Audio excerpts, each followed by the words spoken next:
Hello and welcome to another watch review. Today we are doing the Tissot Lilac Powermatic 80 from, obviously, Tissot. It is a rose gold with rose gold hands and rose gold applied markers. The Tissot is a special watch to me in a couple ways. First and foremost, this is a gift from my girlfriend, who is now my fiance. She gave this to me on our first anniversary. This is just a beautiful, beautiful timepiece. Very formal. You could wear this with a tuxedo. You could sport this with a dress shirt. And even a business suit. This is definitely not a weekender type watch. Wasn't made to be so. The rose gold just totally sets this watch off. Now what I did and what I'm going to do in future videos is show you how to change out the straps of these watches.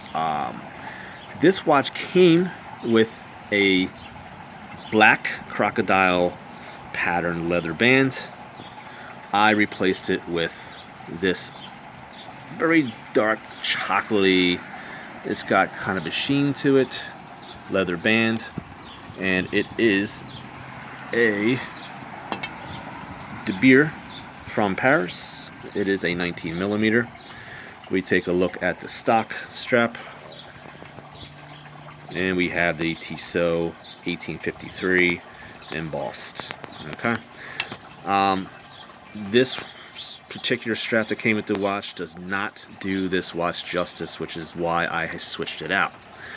Now, the other option, which is a stock option, is the rose gold and stainless steel double deployant clasp, as you see here. And we have one, and take my word for it, we have the other.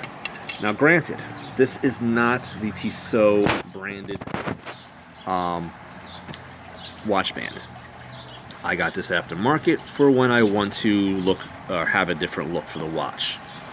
But quite frankly, I am so in love with the look that it has now that I have not had a need for the metal strap as of yet. So let's get back to the watch at hand. Forgive me for the bad camera work. I believe an Average Joe video should have Average Joe quality camera work as well, just to kind of give you the effect. So here we go. First and foremost, this is a black dial. It has the waffle pattern all throughout the face.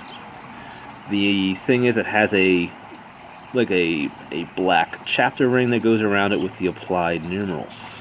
Okay, it's got a very nice sweep on the second hand, and I think the second most impressive thing about this watch, first being it's for my fiance, again, talking from an Average Joe perspective here, is the fact that this has a Powermatic 80 movement, meaning that it has an 80-hour power reserve.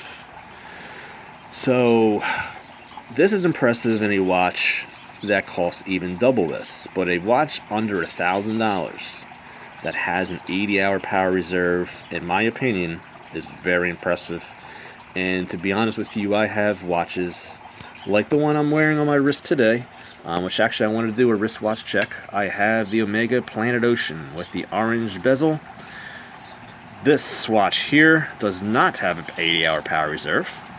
But I will be reviewing this in a future review, so stay tuned for that. So back to the Powermatic 80. Let's take a look at probably one of the most impressive features of this watch, which ironically is not the face. Now to some, I mean, look, don't get me wrong, very clean, classic look. You know, doesn't have the luminescence, but guess what? In my opinion, since this is a dress watch, it is not needed. I think the fact that it has the rose gold hands and its nice clean look, it's got that needle look to it. I just think it really just looks so classic. let me turn it around for you and show you the detail of the exhibition case back. So what we have here is what I call a split, or should I say a dual crescent type presentation. And what we have here is a multitude of details. I mean, look at, first and foremost, the Tissot 1853 with the waffle pattern to it. All right, beautiful detailing. You've got the Le Loc up there. You've got some etching at the 10, 2, 8, and 4 o'clock positions. And then you just have a bunch of etching here as well. Now, the one downfall of this watch, I think a lot of people, or at least watch connoisseurs, would probably pick out, is the fact that this is 30 meters water resistant, going down to 100 feet. Now, granted, being on the leather strap, this is not going to be a watch that you take in the water anyway. In no way does this try to pretend it's a diver's watch. But when you have a watch such as this, which we don't expect that at under $1,000, that has a 2,000 foot, 600 meter water resistance, that just kind of shows you the robustness of the watch. The fact that this watch can, this particular watch can take a beating. This one here, just based off of that, you would not get that impression. But again, you have to look at what this watch is for. This watch is a formal watch. You can wear it every day, but this is just not a jean and t-shirt watch, in my opinion, at least in this particular presentation. You put it on the metal strap, okay. I think you definitely can make an argument for that.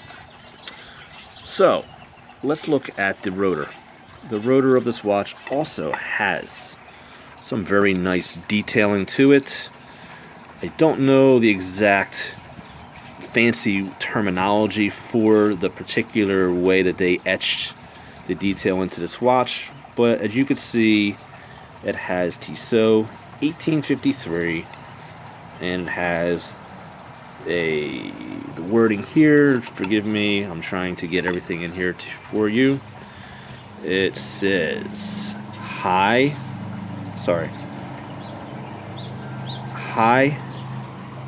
tech escapement, and then on the other side, I'm gonna get that for you.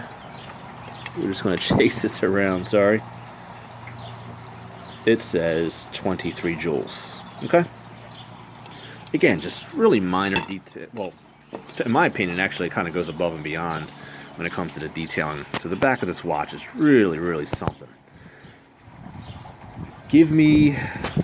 Actually, I'm going to get you the dimensions of this watch, since I think that's a very important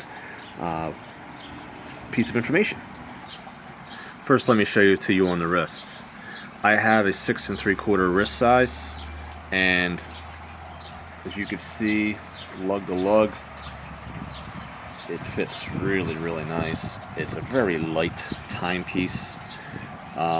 It definitely has a nice presence on the wrists, and just a very, very just classic look. Okay. It's got the Tissot logo on the deployant clasp. Okay. It's just a beautiful presence. It's a little bigger than a classic size, and I'm going to show you the calipers and how large this timepiece is. Alright, so I have 39 millimeters for the case size. We have 42 millimeters. Sorry, I'm trying to manipulate this with one hand, but from the crown, sorry, but from the crown to the end. Trust me when I say it is 42. The width, if I can get this in focused, is right around 10 millimeters.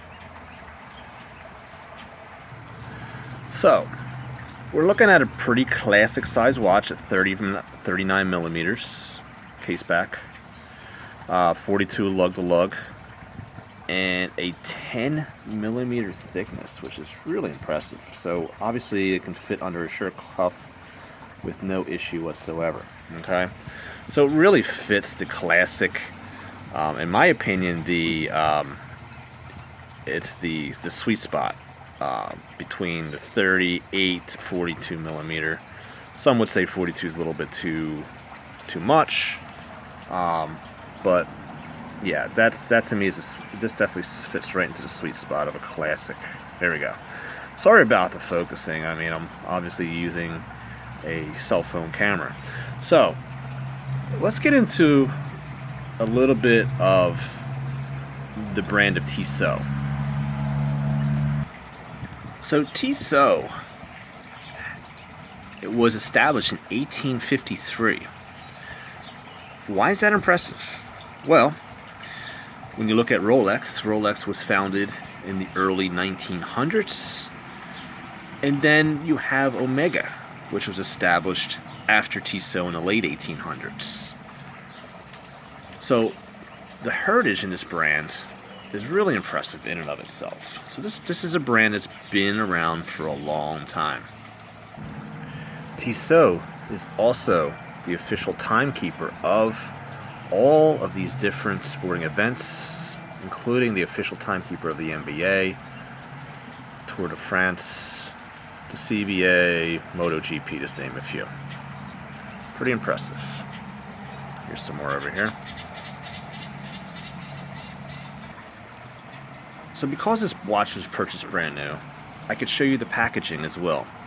It comes with this impressive book that has the history, the story of a watch company, Tissot, and it's a pretty chunky book with pictures and just a lot of history. We're not going to get into that. And they actually put it into a very clever slot here. This is obviously faux, but when you actually have it in there, if I get it right, it actually looks like yet another book. And the other book that it comes with is their lineup, which is right here. You can get this at any Tissot branded jewelry store that carries these watches. They will typically have these booklets as well. And it just has their lineup of watches right here. All types of they just have some beautiful watches. So Tissot is a brand, and here's some of their ambassadors. Tony Parker being probably the most noticeable. Well, you've got an actress and someone who plays cricket and whatnot. So there you go.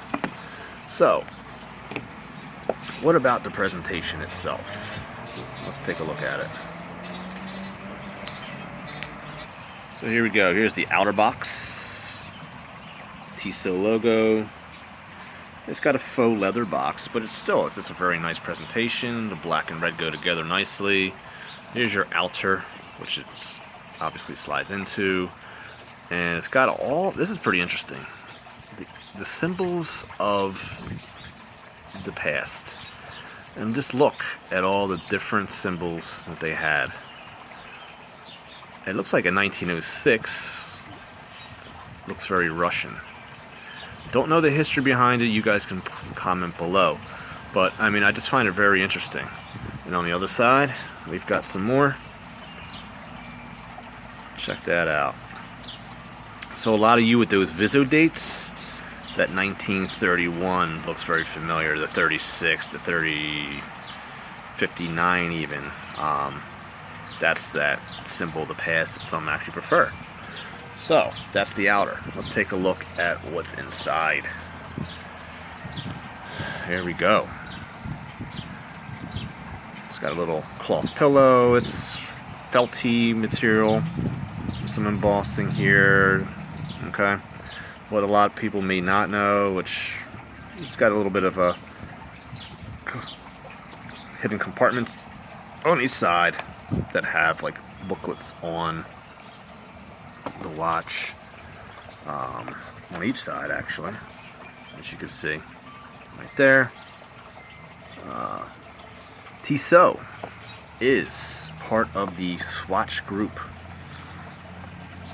Omega is another brand that is owned by the Swatch Group. The Swatch Group came in and bought a lot of these companies out that were struggling. The only few actually that I know of that are the higher luxury brands that are still independently owned, Rolex is definitely one of them. The other one is a very high luxury brand that you guys know of that you probably will never see on this channel, but never say never. So there's a couple of them that are still independent, and I think that's where a lot of people, when you get into, and this is just a completely different story, so I'm going to tell you, we'll stick with Tissot, but that is the presentation of the Tissot, and there it would sit. So if you have any comments, please post them below. Please subscribe for more watch reviews, and again, I would like to show you our future review of the Omega Seamaster Planet Ocean. So stay tuned.